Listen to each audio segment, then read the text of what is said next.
आप देख रहे हैं डार्क फाइल्स। तो चलिए बढ़ते हैं आज की इस कहानी की ओर।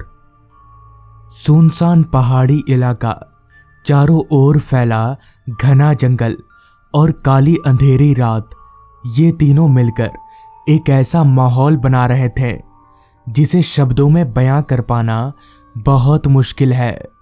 मैं सड़क के किनारे एक पत्थर पर बैठा अपनी किस्मत को कोस रहा था कि आखिर वो कौन सी मनहूस घड़ी थी जब मैंने ये नौकरी चुनी। दरअसल मैं यहाँ इस गांव में किसी काम के सिलसिले से आया था। काम निपटाते निपटाते रात हो गई। मालिक ने कहा यहीं रुक जाओ, मगर ये नहीं बताया कि रुकना कहाँ है। इस गांव में ना तो अभी तक मुझे कोई होटल दिखा है और ना ही कोई इंसान। हालांकि दिन में सब लोग अपने घरों से बाहर नजर आ रहे थे, मगर अंधेरा होते ही पता नहीं सबको क्या हो गया, सब अपने अपने घरों में घुस गए। मुझे समझ नहीं आ रहा था कि अब क्या करूं। रात और ठंड दोनों लगातार बढ़ते जा रहे थे। पहाड़ी इलाका और जंगल होने की वजह से कहीं ना कहीं मुझे जंगली जानवरों का भी डर लग रहा था। अभी मैं पत्थर पर बैठे बैठे ठंड से कांप ही रहा था कि तभी मुझे दाईं ओर से किसी गाड़ी के हेडलाइट की रोशनी नजर आने लगी। दूर से तो ऐसा ही लग रहा था जैसे वो कोई कार है, और इस बात की पुष्टि तब हो गई जब वो रोशनी मेरे करीब आई। वो एक कार ही थी।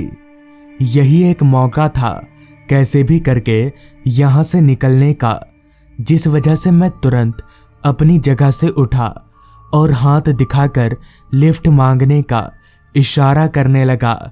नसीब से वो कार ठीक मेरे पास आकर रुकी। कार के सभी खिड़की दरवाजे बंद थे। खैर मैंने कार की एक खिड़की पर दस्तक दिया तो खिड़की का शीशा नीचे हुआ। कार के अंदर ड्राइविंग सीट पर एक आदमी बैठा हुआ था। तभी मैंने कहा, भाई साहब आप किधर स्टेशन की तरफ जा रहे हैं क्या? इस पर उस आदमी ने कहा, जी हाँ उधर ही जा रहा हूँ, क्या बात है बोलिए।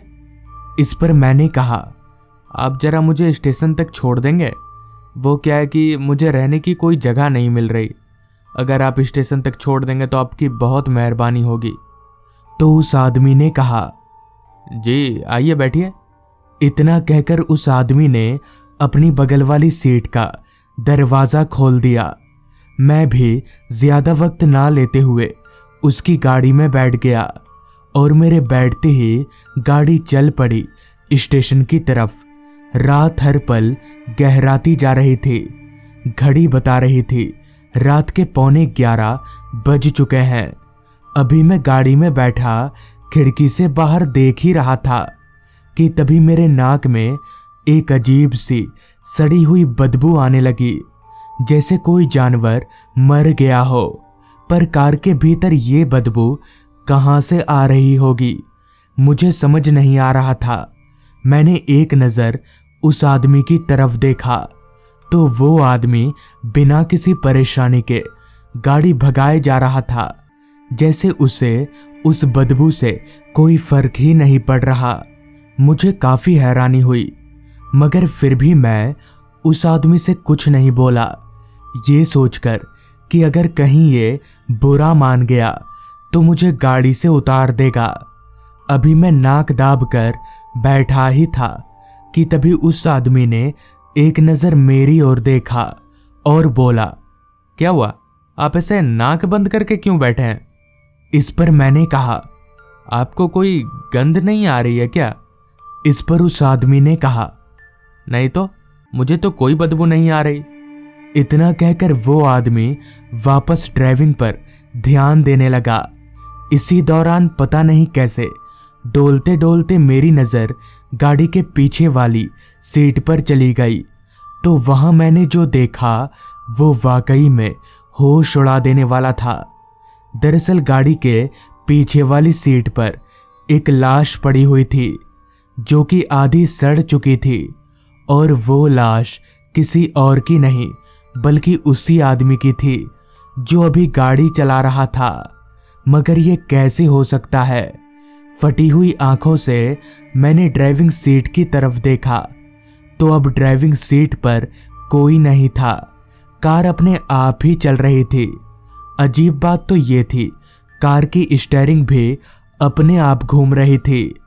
अभी मैं ये सब देखकर डर के मारे कांप ही रहा था कि तभी गाड़ी एकदम से रुकी। मैंने बाहर देखा तो रेलवे स्टेशन आ चुका था, जिसके बाद मैं गाड़ी से उतरकर सीधे स्टेशन भाग गया। मगर वो था क्या, ये आज तक मुझे समझ नहीं आया। पर वो जो भी था, अगर उस दिन वो मेरी मदद ना करता तो शायद मैं ठंड के कारण मर जाता। तो दोस्तों, ये थी आज की कहानी।